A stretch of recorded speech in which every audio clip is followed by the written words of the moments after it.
Associate Professor Jamus.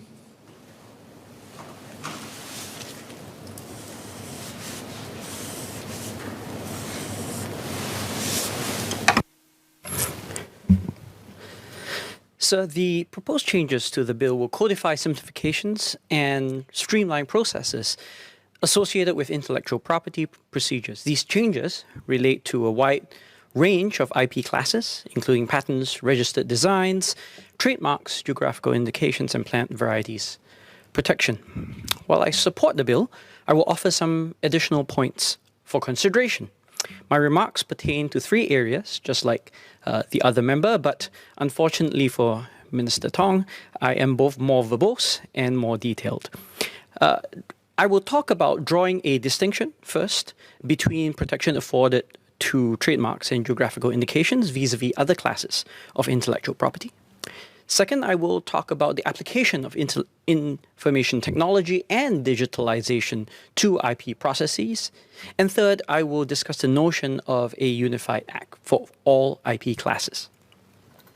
In my prior speech on how intellectual property confers monopoly rights on ideas during the debate on the Copyright Act of 2021, I had spoken about the trade-offs between granting IP protection and innovative activity, and concluded that we should be sensitive to inherent trade-offs between our pursuit of preeminence as a global IP hub and sanctioning potential abuse and overreach via rent-seeking behavior. The moral of that argument applies with special force for the case of trademarks, along with, to a lesser degree, geographical indications. Legally enforceable trademarks do not generally promote competitive, innovative activity, unlike copyrights or patents. They do not generally enrich the public domain, serving as the germ of subsequent research ideas. Their function is largely market-oriented, to grant its owners a right to preclude others from the use of a particular established brand or symbol. More fundamentally, trademarks have a tendency to favor the business interests of incumbents against those of new entrants and challengers to the status quo. The public policy premise for their existence is therefore correspondingly weaker, and we should, in my view, be more guarded in our treatment of trademarks in our corpus of IP law. The amendments in Part 5 of the bill on trademarks should therefore be scrutinized in this light. In particular, while the partial refusal mechanism is certainly more efficient from the perspective of expediting legal processes involved, institutional frictions may yet serve a purpose to inhibit excessively frivolous trademark applications. The analogy here is how a small transactions tax, financial transactions tax, could throw sand in the wheels and discourage excesses from speculative trading in financial markets. So I understand that this approach is already in place in international jurisdictions and is consistent with the designations in the Madrid Protocol. Still, I think it's fair to ask whether, as a small open economy with a strong interest in promoting indigenous innovative capacity, whether we should be granting IP rights that could be counterproductive to advancing that endeavor.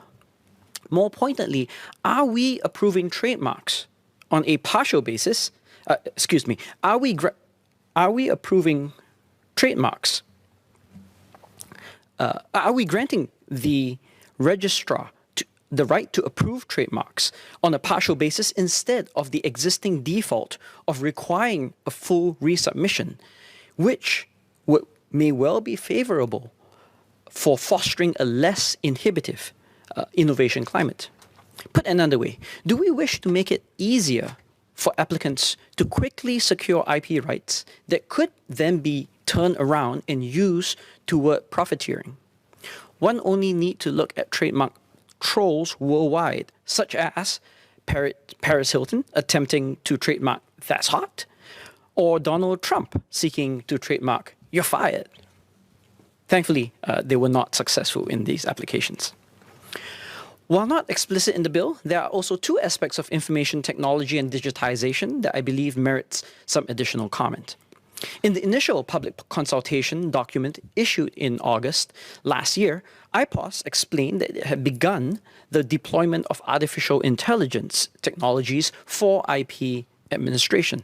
In particular, and relevant to this bill, one use of AI was in assessing extension of time requests in response to correspondence from the registrar.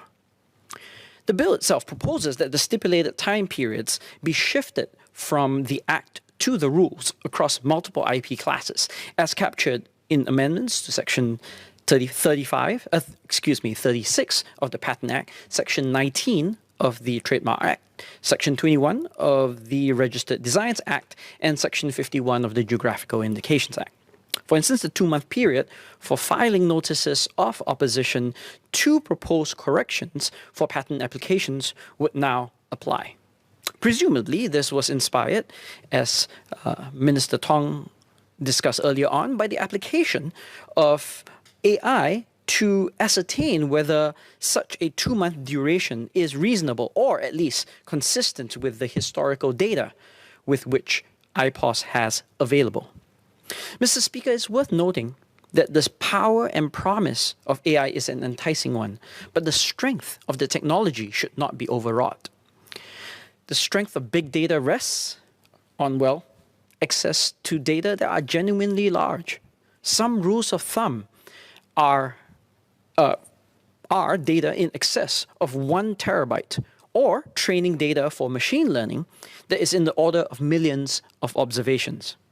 While I do not have the visibility on the number of IP applications IPOS has in its internal databases, I would venture that these fall far short of typical applications of machine learning. A perhaps more pernicious concern is that, unsurprisingly, AI technology is only as intelligent as the historical data on which it trains.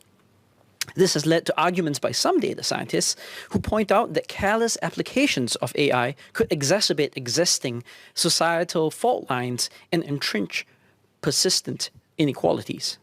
At the very least, AI predictions should be subject to scrutiny, not just by standards of fairness and transparency, but also whether historical decisions are being fed into the algorithm are actually truly just or optimal.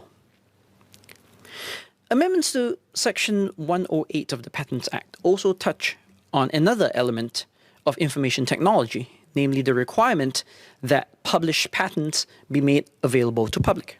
I believe that these amendments supplement existing open data practices, notably the launch of the Patents Open Dossier database in June 2017, something that Minister Tong also spoke on earlier.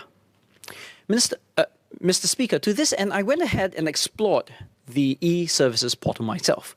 While such data access is surely welcome, I will only note that the existing design of the POD requires that the user know the parameters for a given IP, such as the filing date, applicant name, or application number. These are certainly useful for reverse lookups, but is nevertheless relatively constrained, especially when engaged in the free-form searches one typically performs in exploratory research. To this end, I wonder if the Minister would be willing to share if there are efforts by IPOS to further develop the database to allow for, say, keyword or categorical searches so as to make it more useful. I shall close with a meta point. The substantial amendments tabled in this bill span 5 existing acts and exclude the Copyright Act, which was debated last year. Such multiple sources could lead to a proliferation of related laws that run the risk of potential conflict while making searches for IP-relevant legislation comparatively less user-friendly. May I ask whether the Ministry has considered consolidating the various IP-related laws into a single omnibus act? The only justification I can think of for not doing so is the need to remain faithful to various international treaties to which we are party.